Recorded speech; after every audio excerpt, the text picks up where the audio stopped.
eu observo uma coisa curiosa. Paulo, quando vai falar do anticristo, e João no Apocalipse também dá essa menção, Paulo usa uma palavra-chave em grego, a palavra apostasia. Paulo fala, porque isto, ou seja, a volta do Senhor, não se dará sem que primeiro venha a apostasia e seja revelado o homem da iniquidade, o filho da perdição. A palavra Sim. apostasia, em grego, apostasia, apostasion, apostasia, é uma palavra grega. Significa separação, ruptura, quebra de aliança, quebra de acordo, divórcio. Que divórcio é esse que Paulo está falando? Só pode ser um divórcio entre a igreja de Cristo e o próprio Cristo. Porque não faz sentido sem que primeiro venha a grande apostasia. Que apostasia? Essa palavra apostasia é uma palavra clara que a gente até hoje usa na igreja. A gente fala o seguinte, fulano de tal apostatou, para se referir a um irmão desviado. E aí, já pensou em ganhar muito dinheiro com um canal de corte igual esse daqui que você está assistindo? No primeiro link da descrição temos um aulão para você que quer começar um canal de cortes e faturar muito aqui na internet. Também teremos planilhas que irão te ajudar na hora de organizar a produção do seu canal. Tá esperando o quê? Você acredita que o anticristo já está no mundo? É a primeira coisa. Segunda coisa, ele vem de que linhagem? É um judeu, é um muçulmano? Você partilha de que princípio aí, né? E a terceira eu vou deixar para depois, mas vamos lá, essas duas aí. Bom, eu só vou citar os textos bíblicos para ganhar tempo, não vou lê-los diretamente não, mas vou citá-los. Paulo fala, no seu tempo, no primeiro século, que o anticristo já estava presente no seu tempo, aguardando apenas aquilo que o impedia de manifestar. 2 Tessalonicenses, né? Uhum. Exatamente. Então, Paulo descreve o anticristo como sendo algo contemporâneo a ele. Contemporâneo, ok. Contemporâneo.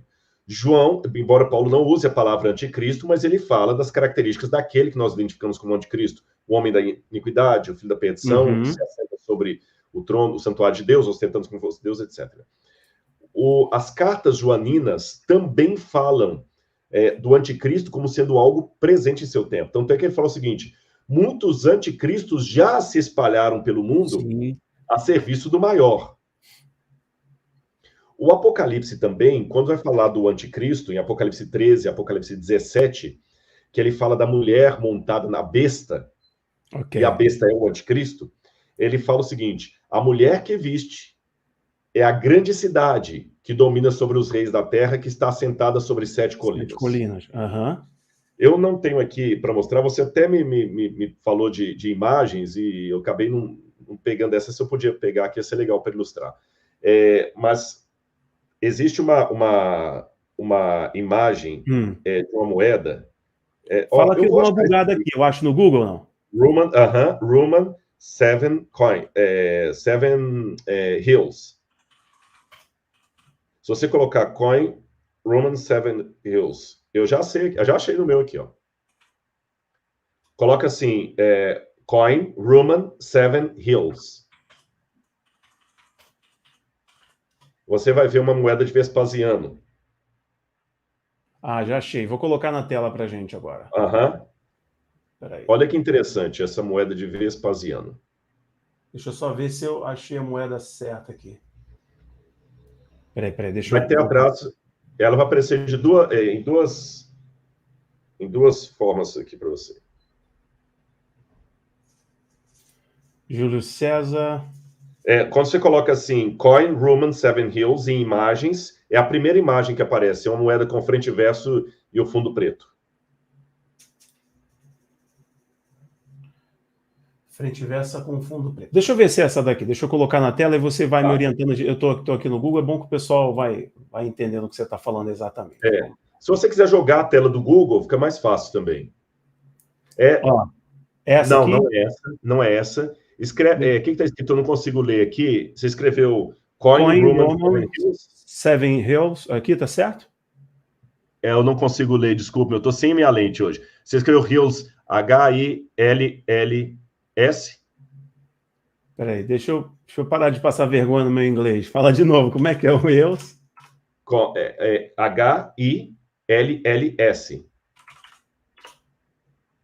Tá isso. Aqui. A segunda, isso. Esse preto aqui com fundo preto. Essa aí, ó, pronto, já apareceu, olha.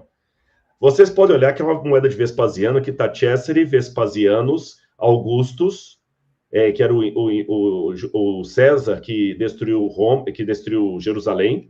E do outro lado, você tem uma mulher sentada sobre 7 colinas, 7 montes. Vocês estão percebendo aí? Eu vou ampliar a imagem, Rodrigo, tá. Acho que vai ser melhor. Eu peço desculpa, você até falou se eu tivesse alguma imagem, eu não preparei isso antes. Não, tá de boa. Mas é bom que o bate-papo vai ficando até mais assim, interativo. Até gostaria que o pessoal se manifestasse, se está claro para eles aqui o que eu estou descrevendo. Você tem, num lado, moeda, o rosto do imperador, né, com a inscrição, né, César, Vespasianus, Augustus, etc.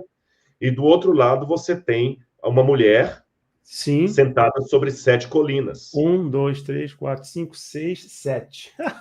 7 colinas. E o nome dela vem embaixo, Roma. Então, eu, Rodrigo, por favor, Rafael, não quero desmerecer ninguém que tem uma interpretação diferente da minha, nem ser dono da verdade. Eu estou dando como eu interpreto. Então, para mim, eu não gosto muito de enfeitar o pavão. Eu deixo a Bíblia interpretar a própria Bíblia. Por quê? Se eu começar a procurar na história personagens, candidatos anticristo, eu vou ter um monte aí.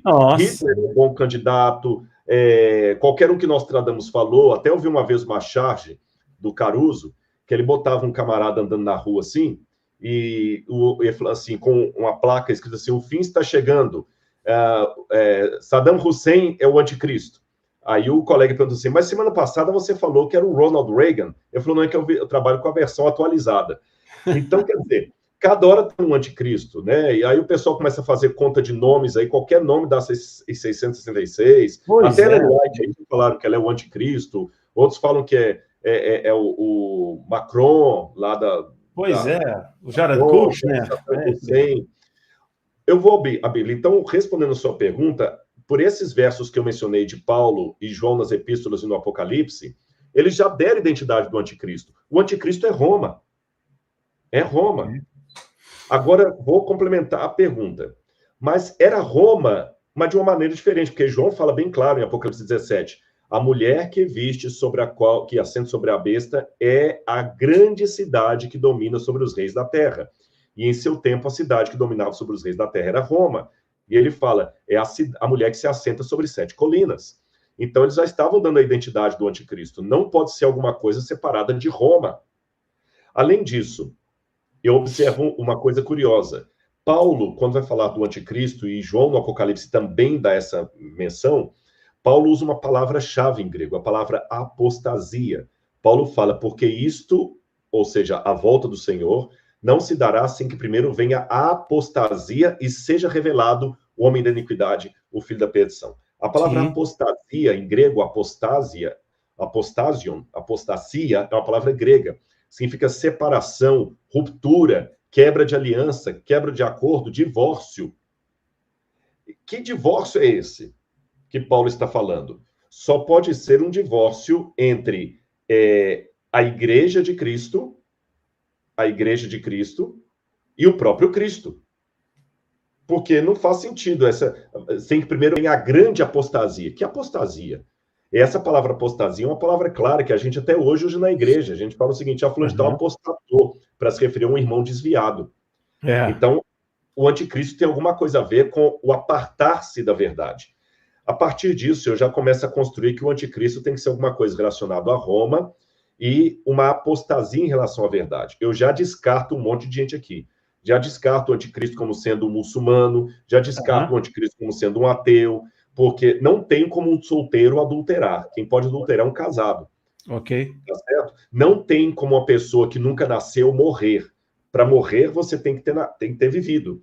Para adulterar, você tem que ter casado. Ou seja, qualquer apóstata um dia tem que ter sido fiel. Você entendeu? Não existe ateu desviado. Existe crente desviado. Ok. O anticristo tem todas as características de alguém desviado. A prova maior disso, e eu fecho aqui com o Apocalipse, é que no capítulo 12, João vê o povo de Deus, como muitas vezes foi mostrado no Antigo Testamento, representado por uma mulher vestida de branco, que tinha 12 estrelas na cabeça, uma coroa, e ela estava sendo perseguida pelo dragão. Como o dragão não conseguiu atacar nem a mulher, nem o filho da mulher, Apocalipse 12, o dragão para em pé na areia do mar, e faz subir da areia do mar uma besta. A besta tem poder, tem autoridade para atacar a mulher. Por que ela tem autoridade?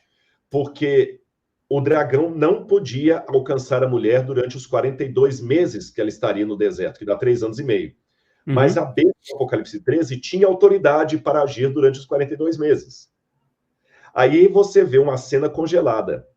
A besta agora é enviada pelo dragão que lhe dá o poder para ir contra a mulher, atrás da mulher no deserto. E a cena do Apocalipse congela aí. A gente não sabe o que aconteceu. A gente só sabe que a mulher fugiu para o deserto, o dragão manda a besta atrás e a gente não sabe o que aconteceu. Até que você vai ao capítulo 17 e você vê que cena. João é levado a um deserto, pela primeira vez desde o capítulo 13. E quando ele chega no deserto, ele vê a besta, a mesma besta do capítulo 13, e vê uma mulher montada na besta. E curioso que essa mulher que João viu, para mim, só pode ser a mulher do capítulo 12. Por isso que a Bíblia fala que João, quando ele fala assim, quando a vi, a mulher montada na besta, admirei-me com grande espanto. Por que ele admirou com grande espanto? Ele viu a batalha de Miguel no céu contra o dragão. Ele viu o diabo lançado do céu. Ele viu Cristo no seu santuário. Ele viu o trono de Deus. E só agora que ele se admira com grande espanto? Por quê? Obviamente porque ele viu algo que ele jamais imaginaria. O povo de Deus se aliando com o inimigo. E como é que isso se cumpriu na história? A partir do momento que o cristianismo, no 4º século, se junta com Roma, se tornando apostólico romano, ele começa agora a dar um assento que o cristianismo não tinha. Começa a perseguir, você tem a Inquisição, você tem a Idade Média, tudo que o cristianismo foi fazer, etc, etc, etc. E Roma já existia nos tempos de Paulo, por isso que Paulo falou o seguinte, já existe o anticristo, ele só está esperando aquilo que o impede. O que é que impedia? Os imperadores. Quando os imperadores saem de cena e um líder cristão domina o cristianismo, aquilo que impedia dele se assentar no trono de Deus, ou sentando como se fosse o único Deus, aconteceu. Tá certo? Agora, o que é que nós estamos vendo? Nós estamos vendo o mundo caminhando de novo para a unificação e Roma está de novo tomando a frente. Roma está tomando a frente. Quem quer unificar todos os cristãos não é a Igreja Batista. Quem está promovendo os concílios ecumênicos, quem está conseguindo diálogo... O parlamento das religiões, o concílio, Exatamente. Quem tá conseguindo conversar ao mesmo tempo com judeus, muçulmanos, anglicanos e luteranos não são os adventistas, nem os assembleianos. Exato. É Roma. Indo no zigurate lá no Iraque, né? Exatamente. Se encontrando com um imã que ninguém nunca se encontrou, nenhum pontífice máximo se encontrou na história. Então, eu estou esperando alguma coisa que venha dali. E quero dizer a todos que a minha interpretação não é adventista. Como não? Sim. Eu quero dizer que essa interpretação existia muito antes de nascer o primeiro adventista. Assim pensavam Lutero, Calvino, Zwinglio, os irmãos Morávios.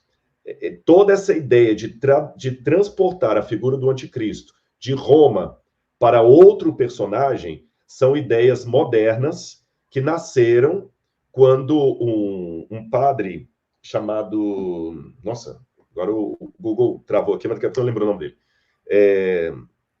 Daqui a pouco, nossa, tá na ponta da língua o nome aqui. Esse padre começou a propor o método preterista para dizer que o anticristo era Nero. Porque aí tiraria o foco de Roma.